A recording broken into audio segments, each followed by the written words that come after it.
جیسا کہ خالد بھائی نے ایم کیو ایم کا موقف پیش کیا موجودہ ابھی حالات کے حوالے سے، میں اس میں صرف یہ ایڈ کرنا چاہتا ہوں کہ یہ فوج جو ہے وہ کسی ایک پارٹی کی نہیں ہے، کسی حکومت کی نہیں ہے، اس قوم کی فوج ہے. اور آج کے اس دور میں، اس موجودہ دور میں جو حالات ہیں ہمارے سراؤنڈنگ میں، اور جو حالات ہوئے ہمارے اسی سال چند ماہ پہلے، تو یہ فوج ہی تھی جو اپنے سے 8 گنا بڑی طاقت کے سامنے کھڑی ہوئی، اس کے ناجائز ناپاک عزائم کو خاتمے میں لایا، اس کے تمام اس ریجن پہ حکمرانی کرنے کے سارے جو اس کے نیریٹو تھے اس کو خاتمے میں لایا.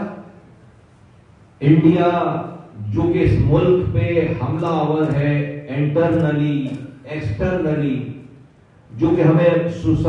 سوسائٹی میں معاشرے کو اپنی پراکسیز کے ذریعے وہ اس کو ڈس انٹیگریٹ کرنے کا خواہاں ہے، اس کے خلاف یہ فوج سیسا پلائی کی دیوار بن کر اس نے اس قوم کے سر کو فخر سے بلند کیا. اس فوج کے لیے، اس فوج کے سربراہ کے لیے جو کہ دنیا میں بلا کر پاکستان کی شناخت کے حوالے سے اس کو جانا جا رہا ہے، پہچانا جا رہا ہے. پاکستان اس خطے کی عزت جو بڑی ہے، اس گرین پاسپورٹ کی عزت بڑی ہے، پاکستان کی عزت بڑی ہے. اس عزت کے بڑھنے میں اللہ تعالیٰ نے جو اس فوج سے کام لیا ہے، اس لیڈر سے جو کام لیا ہے، اس کو انڈیا اپنی فوج اپنی طاقت کے ذریعے ملائم نہیں کر سکا، نہیں کر سکتا. لیکن بہت بدقسمتی کے ساتھ، افسوس کے ساتھ یہ کہنا پڑتا ہے کہ Pakistan P T I Tehreek Insaf اور ان کے سربراہ اور ان کے لوگ اس قومی فوج کو اور اس کے لیڈر کو، اس کے چیف کو، اس کی تمام ہائرارکی ہے، اس کو پوری دنیا بھر میں ملائم کر رہے ہیں، اس کی کردار کشی کر رہے ہیں، اور اس فوج کے حوصلے کو پست کرنے کی کوشش کر رہے ہیں، اور اپنے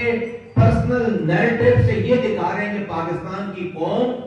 اور یہ فوج الگ الگ ہے. آج ایم کیو ایم پاکستان جو کہ اس ملک کی بڑی جماعتوں میں سے ایک جماعت ہے، ہم اس نیریٹو کے خلاف ہیں کہ فوج اور عوام میں کوئی فاصلہ ہے، کوئی پرابلم ہے. ہم اس نیریٹو کے خلاف آج آپ کے سامنے اس قوم کا نیریٹو پیش کر رہے ہیں کہ نہیں، یہ فوج ہماری فوج ہے، اس فوج کے ساتھ عوام ہے، ہمیں اس فوج پر، اس کے سربراہ پر فخر ہے. اور میں بہت احترام کے ساتھ پی ٹی آئی کے دوستوں سے، ان کے قائد سے پوچھنا چاہتا ہوں کہ وہ اسی فوج کو، اسی جرنیلوں کو وہ جمہوریت پسند جرنیل آ کر بتاتے تھے، ان کو جمہوریت پسند جرنیل ڈکلیئر کرتے تھے مجمع میں. اسی فوج کے اداروں کے فون کو ٹیپ کرنے کو جائز قرار دیتے تھے کہ یہ بھائی ان کا کام ہے، انہوں نے ہماری سیکیورٹی کرنی ہے. اور آج اسی فوج کے سربراہ کے خلاف وہ جو زہر اگل رہے ہیں، صرف اس والی بات پہ کہ آج وہ اقتدار میں ہیں، تو جب اس فوج کو معتبر ہونا ہے تو وہ پی ٹی آئی کو اور پی ٹی آئی کے قائد کو وزیر اعظم بنائیں گے، پی ٹی آئی کو اقتدار میں لائیں گے جب اس فوج کی عزت بحال ہوگی. ادروائز اگر وہ فوج ان کو یہ اقتدار نہیں دے پا رہی تو وہ فوج جو ہے دشمن فوج ہو جائے گی. یہ تو کسی نے نہیں کیا یہ کام، اور یہ ہو نہیں سکتا یہ کام. تو اس لیے چونکہ ایک ہجان سی کی کیفیت پیدا کر دی گئی ہے پورے ملک میں، پوری دنیا بھر میں یہ شو کیا جا رہا ہے کہ پاکستان کے لوگ، پاکستان کے عوام اور فوج جو ہے وہ الگ الگ ہے.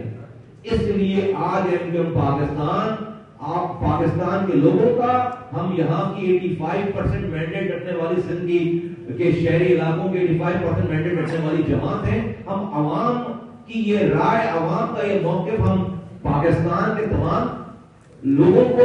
پوری دنیا کے سامنے یہ رکھنا چاہتے ہیں کہ نہیں، ہمیں اس فوج پر فخر ہے. اور میں لوگ جس پریس کانفرنس کے حوالے سے کرٹیسزم ہو رہی ہے